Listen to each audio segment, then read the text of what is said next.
Next up, we have Christina Tudor.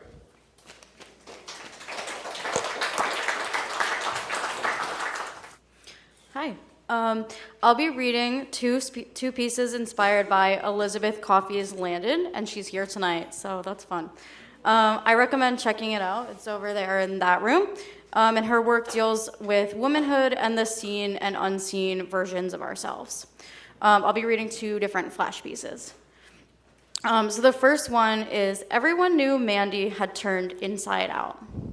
Everyone knew Mandy had turned inside out, even if no one knew how, even though no one bothered to ask, only whispered about her between cupped hands, her body like that Operation board game, complete with stray bones and stray objects that needed to be fished out with little metal tweezers.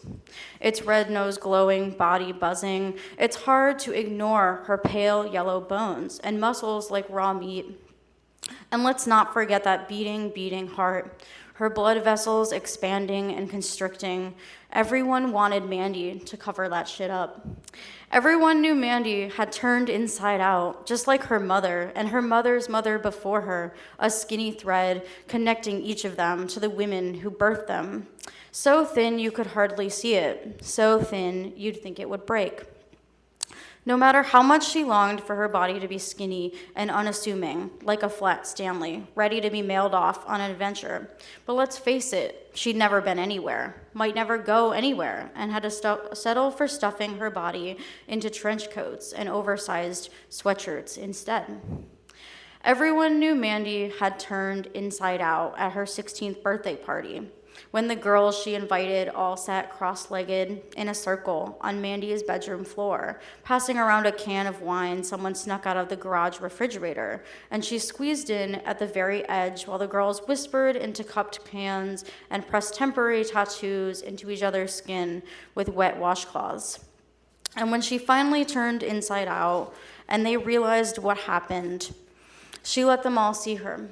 For a minute, she held her own heart in her hands before holding it out in front of her to see if anyone would take it. Nobody did.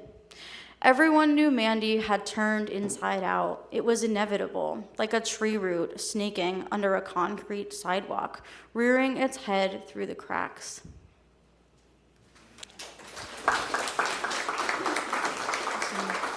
And this next one is called Lace Girls.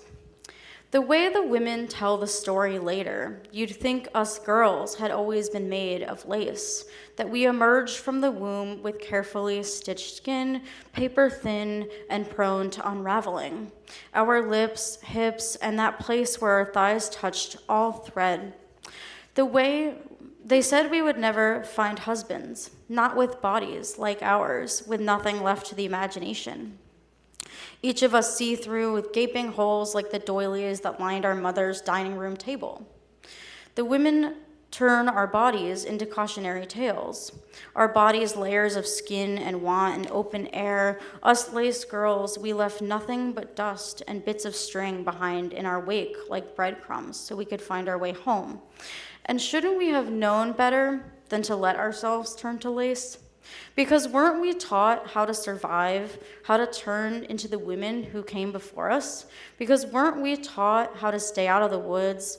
Weren't we taught how to tread water, flailing our limbs in the deep end of the public pool?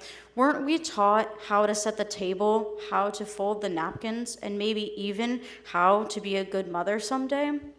Now look what we've done.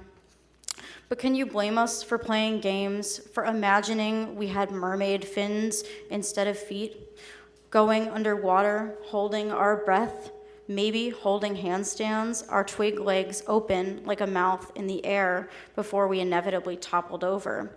Of course we went into the woods anyway. Of course we played manhunt, the neighbor boy's breath hot on our backs. We learned how to get chased, how to not get caught, how to mistake shadows for danger, or our lace snagging on branches. Is it any wonder us girls opted for games with easy rules to follow? Like in hide and seek, there are only 2 rules. Get lost, get found.